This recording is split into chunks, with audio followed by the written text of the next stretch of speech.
Hello friends, welcome back to पढ़ाई की पोथी। आई होप कि आप सभी स्वस्थ होंगे, मस्त होंगे, बेहतर होंगे और निरंतर अपनी तैयारी के माध्यम से सफलता का मार्ग प्रशस्त कर रहे होंगे। तो चलिए स्टार्ट करते हैं आज के सेशन को। आज हम देखने वाले हैं प्रमुख बौद्ध संगीतियाँ।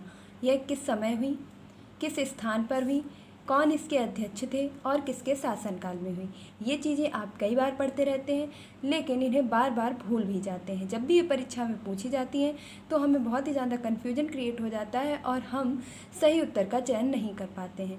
इन सभी समस्याओं का हल है कि इनको हम एक साथ ट्रिक से याद कर लें। तो आज बहुत ही बेहतरीन ट्रिक से हम सभी बौद्ध संगीतियों का स्थान, अध्यक्ष और उनका शासनकाल और समय, ये सभी चीज़ों को याद करेंगे। तो चलिए सेशन को स्टार्ट करते हैं। तो अगर आप चैनल पर नए हैं तो फटाफट से इसे सब्सक्राइब कीजिए, बेल आइकन को प्रेस कीजिए ताकि आगे आने वाली वीडियो की सभी नोटिफिकेशन आप तक पहुंच सकें। तो सबसे पहले एक बार हम इन्हें इसी कालक्रम में पढ़ लेंगे, जिससे हमें ट्रिक पढ़ने में और भी आसानी होगी। तो प्रथम जो बौद्ध संगीति है वह 483 ईसा पूर्व हुई थी।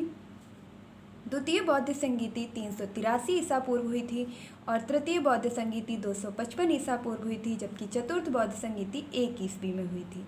इनको जो पढ़ने का क्रम रहेगा वह आपका इस प्रकार से रहेगा। हम एक साथ अध्यक्ष, एक साथ स्थान और एक साथ शासनकाल को कवर करेंगे। तो स्थान आपके सबसे पहले राजगृह में हुई थी, फिर आपकी वैशाली में हुई थी, उसके बाद पाटलिपुत्र में और देन आपकी कुंडलवन में हुई थी। इसी प्रकार अध्यक्ष में देखेंगे तो सबसे पहले महाकश्यप के शासनकाल में, दूसरी साबाकामी के और तीसरी मुगलपुत्र तिस्स के और चौथी वसुमित्र जी की अध्यक्षता में हुई थी। शासनकाल की बात की जाए तो सबसे प्रथम जो शासनकाल रहा था वह था अजातशत्रु का, दूसरे में कालाशोक का, तीसरे में अशोक का और चौथे में कनिष्क का। तो इस प्रकार से ये आपकी बौद्ध संगीतियाँ हो जाती हैं। अब इनको हम ट्रिक से समझ लेते हैं। तो सबसे पहले हम स्थान की ट्रिक को देखेंगे। तो ट्रिक है आपके सामने, राज करे वैशाली पुत्र लेके वन में। राज करे वैशाली पुत्र लेके वन में।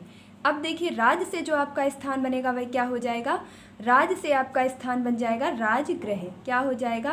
राजगृह हो जाएगा। करे को हम यहाँ पे साइलेंट कर देंगे और वैशाली से हो जाएगा वैशाली। क्या हो जाएगा? वैशाली। तो इस प्रकार पहली बौद्ध संगीति का स्थान राजगृह, दूसरी का वैशाली, तीसरी का पुत्र, पुत्र यानी कि पाटलिपुत्र। क्या हो जाएगा? पाटलिपुत्र। और देन आपका है वन में, और वन में हो जाएगा आपका कुंडलवन। क्या हो जाएगा? वन से कुंडलवन हो जाएगा। तो आई होप कि आपको ये स्थान याद करने में अब बिल्कुल भी कठिनाई नहीं होगी। तो आप मेरे साथ 1 से 2 बार इस लाइन को रिवाइज करेंगे। राज करे वैशाली पुत्र लेके वन में। राज करे वैशाली पुत्र लेके वन में।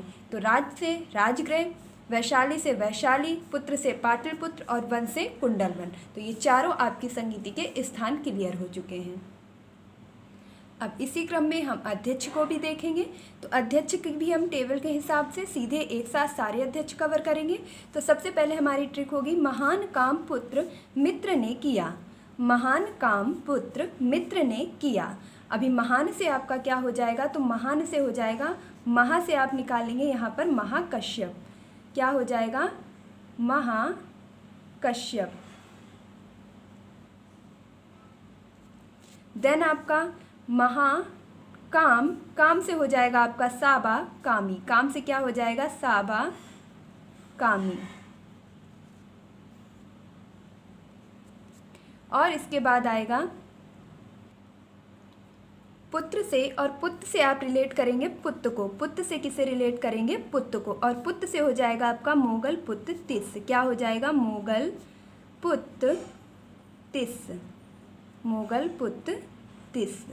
नेक्स्ट है महान काम पुत्र मित्र ने किया। तो महान से हो गया महाकश्यप, काम से हो गया साबाकामी, पुत्र से हो गया मोगल पुत्र तिस्स और मित्र से आपका क्या हो जाएगा? मित्र से हो जाएगा वसुमित्र।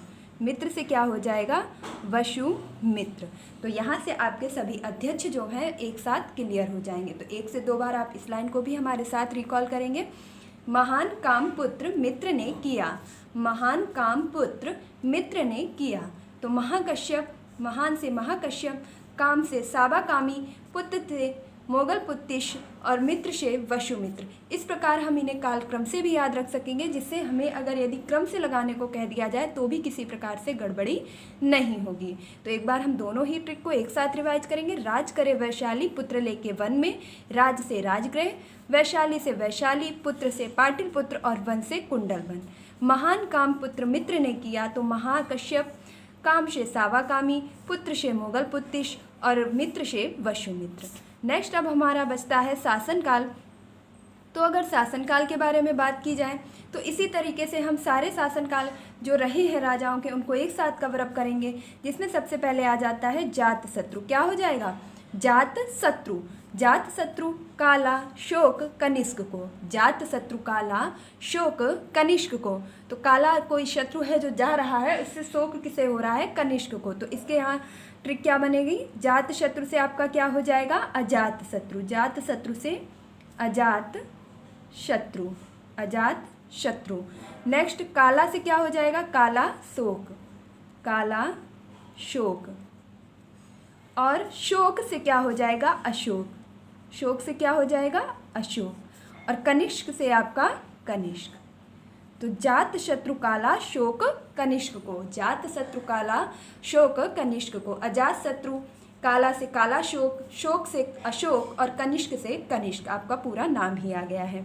तो यहाँ पर आई होप कि आपके जो भी स्थान है, अध्यक्ष है और शासनकाल है, तीनों ही कवरअप हो गए होंगे। एक बार फिर से रिवाइज करेंगे। राज करे वैशाली, पुत्र लेके वन में। राजगृह वैशाली, पाटिल पुत्र कुंडलवन। महान काम पुत्र मित्र ने किया, महान से महाकश्यप, काम से सावाकामी, पुत्र से मोगल पुत्तिश और मित्र से वसुमित्र। जात शत्रु काला शोक कनिष्क को। जात शत्रु से अजात शत्रु, काला शोक से काला शोक और शोक से अशोक हो जाएगा, कनिष्क से कनिष्क। ये सारी चीज़ें आपको एक कालक्रम से याद हो रही हैं। तो अब हम समय का भी एक साथ जिक्र कर लेंगे।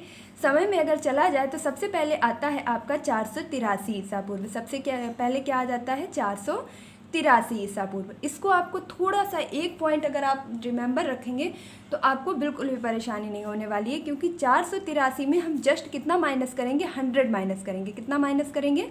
100। और क्या आ जाएगा? 383 ईसा पूर्व। क्या आ जाएगा? 383 ईसा पूर्व। अभी एक आपको नंबर याद रखना पड़ेगा और वो हो जाएगा आपका 255। क्या हो जाएगा? 255 ईसा पूर्व। 255 ईसा पूर्व।